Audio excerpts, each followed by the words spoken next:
started the Prairie in 2019, and about that time we had a capital campaign drive, which means getting money for different projects that the church wanted to do. And I'm not sure which specific person said it, but we had this great area out here that was just lawn, which we had to mow all the time. And it was nice to use for different things. But someone said, what would happen if we had a prairie?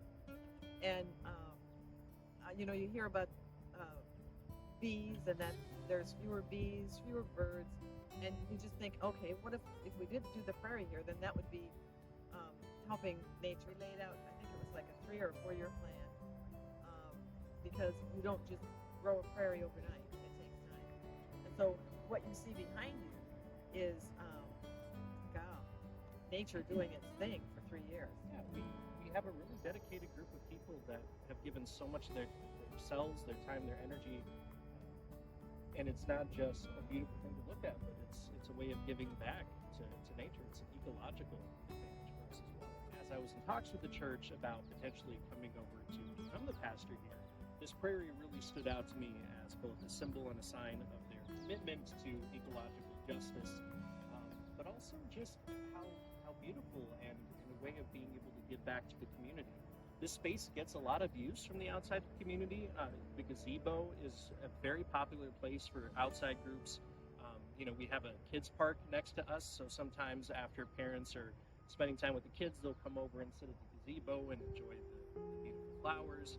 I'll work out here when I can. I'll take my computer out on beautiful days, sit out there, enjoy the sunshine, enjoy the sound of the chirping birds and the buzz of bees. It has really been a blessing. Our church has really benefited from it as well. We have outdoor worship services out here in the view of the prairie. At times we have special events and we bring farm animals, and we'll be able to take them through and around the prairie on pony rides and things like that as well.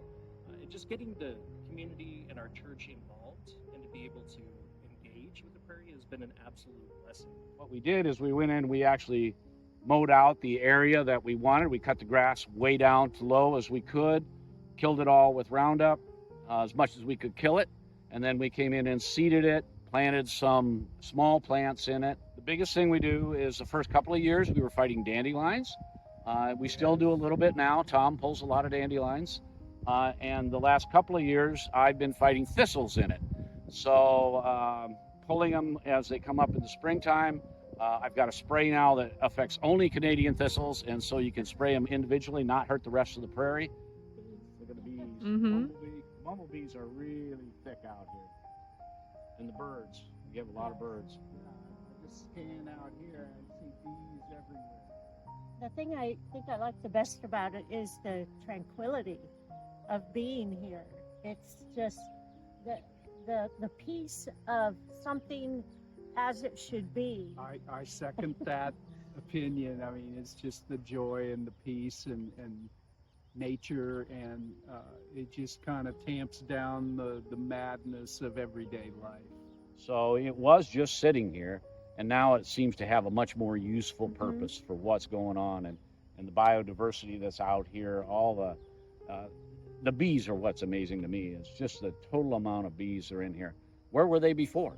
And what's happening with them? How can they help other things that go on around here? And it has been, as we've talked about with our neighbors, it's gone through different phases with them about whether they liked it, they didn't like it. I think everybody pretty much likes it now. That it's gotten down to a point where they see the benefit of it as well. And it's been just an exciting thing for the church to work on, because people can come out and see something happen. It just changes your whole demeanor when you're sitting there out in this and you smell it.